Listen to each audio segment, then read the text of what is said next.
Goeiemôre my boetie en sissa, wees gegroet in die wonderlike naam van Jesus op hierdie geseënde donderdagoggend. Ek hoop julle het baie lekker geslaap en julle is uitgerus om hierdie donderdag te betree. En baie dankie dat ek die voorreg het om vir elkeen van julle te kan bid vandag. Sonder enige huiwering, kom ons bid lekker saam. Vader, baie dankie vir die voorreg om hierdie nuwe donderdag te betree. Dankie dat U ons gespaar het, Here, om hierdie donderdag binne te gaan. Dankie, Here, vir U hand van bewaking oor ons deur die nag en dat ons goeie rus kon inkry. Vader, ek bid vir my boetie en sissa. Ek bid om asseblief hulle dag te seën, Vader. Seën hulle dag met sukses. Ek bid, liewe Here, om hulle hande te salf, dat dit wat hulle hande vind om te doen, voorspoedig sal wees, Here. Ek bid in Jesus naam, dat daar vir hulle voorsien sal word, liewe Here, vir dit wat hulle nodig het, om deur hierdie dag te werk.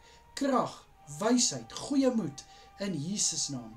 Ek bid, liewe Here, dat U Gees op hulle sal rus, en hulle sal lei, en liewe Vader, ek wil by U kom pleit vanoggend. Ek pleit vir elke boetie en sissa wat werk soek, Here, wat regtig uit hulle pad uitgaan, om te strewe, om vir hulle gesinne te sorg. Liewe Here, ek bid asseblief, Here, gee vir hierdie mense 'n deurbraak, Here. Ek bid al is dit net 'n venster wat kan oopgaan, laat daai venster oopgaan in Jesus naam, maar ons bid vir 'n deur om oop te gaan.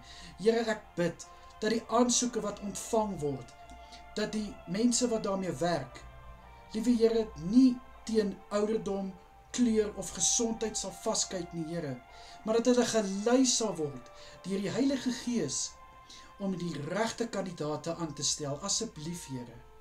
Vader, ek bid in Jesus naam, ek bid in die kosbare naam, dat daar regtig vir elke boetie en sissa vandag iets oopgebreek sal word, liewe Here, dat hulle sal weet, my God is die groot voorsiener.